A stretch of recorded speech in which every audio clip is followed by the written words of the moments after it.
একটা Tom and Jerry, দেখবেন যে যখন একটা মেয়ে বিড়াল হেঁটে যাচ্ছে, টম বা জেরির বুক থেকে একটা লাভ রিয়েক্ট বের হচ্ছে, দুব দুব দুব দুব করছে, ঠিক আছে না?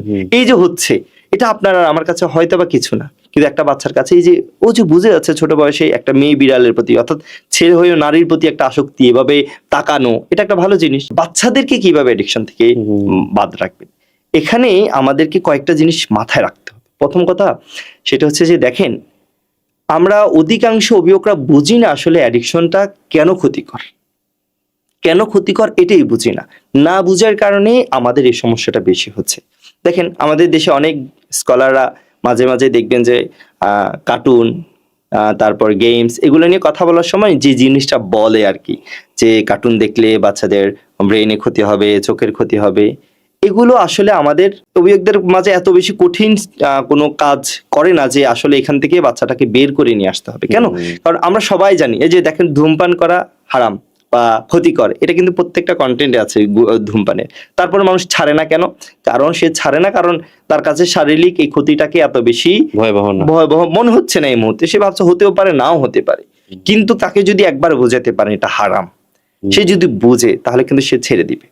ঠিক কন্টেন্ট গুলোর ক্ষেত্রেও আমাদের এই জিনিসটা মাথায় রাখতে হবে যে আমি আমার সন্তানের হয়তো বা কোনো কারণে ব্রেনে কিছু এফেক্ট করতেই পারে, কোনো ক্ষতি হতেই পারে, চোখের ক্ষতি হতেই পারে, তবে সেই ক্ষতিটা পূরণ করা সম্ভব। সে যদি কোনো কারণে ধরেন ব্রেনে ক্ষতি করে, তাকে কিছু সময় কাউন্সিলিং করলে ঠিক হয়ে যেতে পারে। চোখে ক্ষতি হলে চশমা ব্যবহার করতে পারবে। তবে যদি ইমানের ক্ষতি হয় তখন কি আর ফিরিয়ে আনা যাবে? আপনাকে আমি একটু গভীর কথা বলি। আমার রিসেন্ট একটা বই আসবে, শিশুদেরকে কিভাবে গল্প শোনাবেন। তো 3টা সিরিজের একটা সিরিজে হচ্ছে যে শিশুদেরকে কিভাবে গল্প শোনাবেন, ওখানে আমি খুব বিস্তারিত কথা বলেছি। বাস্তবতা হচ্ছে এই যে পাশ্চাত্যের যত মিডিয়া আছে, পশ্চিমা যত মিডিয়া আছে, এগুলো কিন্তু আমাদের কাছে এসে তাদের কন্টেন্টগুলো বিক্রি করে নাই, বা তাদের ড্রেস আপগুলো আমাদের কাছে এসে বিক্রি করে নাই যে দেখেন আমাদের ড্রেসগুলো কিনেন, আমাদের মতো করে আপনার লাইফস্টাইল ক্রিয়েট করেন। তারা কি করেছে? বিভিন্ন গল্পের মাধ্যমে, বিভিন্ন অ্যানিমেশনের মাধ্যমে, বিভিন্ন কার্টুনের মাধ্যমে তাদের চরিত্রগুলো ফুটিয়ে তুলেছে। আর এটি আমাদের বাচ্চাদের জন্য ক্ষতিকর হয়ে গেছে। আমি যদি বলি বিশ্বে যতগুলো কন্টেন্ট আছে, কার্টুন বা অ্যানিমেশন মুভি, বাচ্চাদের কথা বললাম, প্রত্যেকটার আলাদা একটা আইডিওলজি আছে এবং সেটা খুবই ভয়ঙ্কর। যেমন আমি যদি টম এন্ড জেরির কথা বলি, আপাত দৃষ্টিতে আমরা সবাই টম এন্ড জেরি দেখে বড় হয়েছি না, খারাপ কিছু লাগেনি, মনে হয়নি, কিন্তু আপনি যদি গভীরভাবে একটু চিন্তা করেন, দেখেন একটা টম এন্ড জেরি, দেখবেন যে যখন একটা মেয়ে বিড়াল হেঁটে যাচ্ছে, টম বা জেরির বুক থেকে একটা লাভ রিয়েক্ট বের হচ্ছে, দুব দুব দুব দুব করছে, ঠিক আছে না? এই যে হচ্ছে, এটা আপনার আর আমার কাছে হয়তো বা কিছু না, কিন্তু একটা বাচ্চার কাছে এই যে ও যে বুঝে যাচ্ছে ছোট বয়সে একটা মেয়ে বিড়ালের প্রতি, অর্থাৎ ছেলে হয়েও নারীর প্রতি একটা আসক্তি, এভাবে তাকানো, এটা একটা ভালো জিনিস। কারণ ও যখন দেখছে তখন তো আমরা হাসছি, মজা পাচ্ছে।